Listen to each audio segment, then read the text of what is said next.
Cup Final 2015. Welcome back to Carefree TV, and this is a preview of the game against Tottenham Hotspur at Wembley on Sunday, 4 o'clock kickoff, and I cannot wait. I genuinely, the feeling when you're going to a game, that's all you can think about for the past week, and so it's been a shit week. I've had loads of stuff on, but I want to go and smash them. I don't think we will, to be honest. I do think we'll win. I think it'll be a tough game, but I would just love to just go and absolutely annihilate them. Another 5-1 at Wembley would be beautiful, but we've got to respect Tottenham. That was our error last time. We sort of took them a bit too lightly. You know, their crowd got up. That's another thing. When you play Tottenham, you've got to shut them up. You've got to shut them up. You've got to give them nothing. You've got to give them nothing for their fans to cheer about. Nothing. Don't give them any hope at all. And just sort of go from there. That's what we didn't do last time. It's vital we do it today. Well, not today, Sunday. Obviously, big talking about Nemanja Matic being suspended. Now, let me have a little say on this, right? Matic should have been sent off. I understand the reaction. I still think it was wrong. I still think he should have kept a cool head. But I understand where he's coming from getting that angry, because it was a pretty terrible tackle. So, Matic should get suspended. 3 games. Why they've reduced it to 1 to appease us, basically. They've reduced it to 2 games just to appease us. It's either 3 games or it's no ban. So that's the first bit of bullshit going on. Second bit, Ashley Barnes gets away with it. Yet Diego Costa, what he done against Liverpool, 3-game ban. That's ridiculous. This is what I hate about the FA. There's no campaign against us. They're so inconsistent. And one thing I don't get is the reason behind Barnes not getting suspended is because the referee claimed to have seen it. Alright?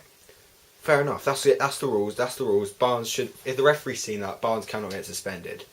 So then, why is Atkinson still refereeing this weekend? If Atkinson has seen that tackle and does not think it's a red card, why is he reffing a football game? If everyone around him has seen that challenge and thinks, and says it's a red card. Yeah, Atkinson, a referee who's paid to make this decision, has clearly seen that, so Barnes isn't suspended, he's seen that, and said no red card. This is what drives me crazy. This could happen to any team, not just us, so don't give me this campaign against Chelsea stuff. It's just a load of mind games from Mourinho, but he has got a point. The refereeing in England is fucking shit. It's just Matic's got to be suspended, and either Barnes gets suspended or Atkinson gets dropped. That's what happens. That's what should happen. But no, obviously they balls it all up, and we come out worse. So yeah. So obviously we have not got Nemanja Matic for this game, and we don't have John Obi Mikel either, who is out with a knee injury apparently, according to my sources. Online, people have been saying that. I'm not too sure. Mikel's not really been around the team this year, so I haven't been tracking his injuries or whatever. So yeah, obviously that means who plays alongside Cesc Fabregas in midfield? Lots of people are saying Ramirez, which I understand. Ramirez this season has looked very good, especially since New Year. As our form's dipped, I think Ramirez has looked very, very impressive. So, I wouldn't mind seeing him there, but I think we'll be too exposed. I think with Ramirez and Fabregas, there's no muscle and there's no sort of imposing height, thing which will terrify you. I'd be happy at dribbling, running at those places where we're exposed against Tottenham last time. So this is what I'm going to do. I'm going to play Kurt Zouma in centre mid in a 4-3-3 with Fabregas and Ramirez. And let me explain why. Zouma has been superb. Deserves to start this final. Deserves to play in it. However, is he experienced enough to play in centre back, as sort of the last line of defence? For me, no, he isn't. But what has he got? He's tall, he's fast, he's strong, and when he passes he passes with so much precision. He can just do the John Obi Mikel role. Knock it to side, act as a wall. He doesn't have to spray the passes forward. That's for Fabregas to do. He doesn't have to make lung busting runs forward. That's what Ramirez does. He's just got to sit there, win the headers, win the tackles, and play the ball out from the back. That's what he's got to do. Now, you're probably thinking, Gary Cahill centre back then. No way. Why would we do that? I love Gary Cahill. Got loads of time for him. Love where he came from relegation battle to Champions League in half a season. But are we really going to, after what he done at White Hart Lane, are we really going to play him in this game? No, we're not going to risk that. We've got to learn from our mistakes. That's why I put Ivanovic centre back, because he's got experience. He can play centre back before. Him and John Terry have are used to each other. We've seen it. Ivanovic has had to fill in centre back countless times in the past. Sometimes you don't even notice it. He comes in at centre back during matches. Those two know what they're doing, and then it gives us an attacking Dave on the right and Felipe Luis, who's looked surprisingly good in recent weeks. He's really improved. So think about that. It gives us a bit more width, gives us experience at the centre half of the defence, and it gives us muscle, it gives us passing ability, it gives us energy in the midfield. In a 4-3-3, and then you've got Willian on one side, Hazard on the other, Costa in the middle. That is how I would play. You'll probably think, why am I dropping Oscar? Not because I hate him, I just think he has been a bit out of form, hasn't he? I think he's been a bit out of sorts.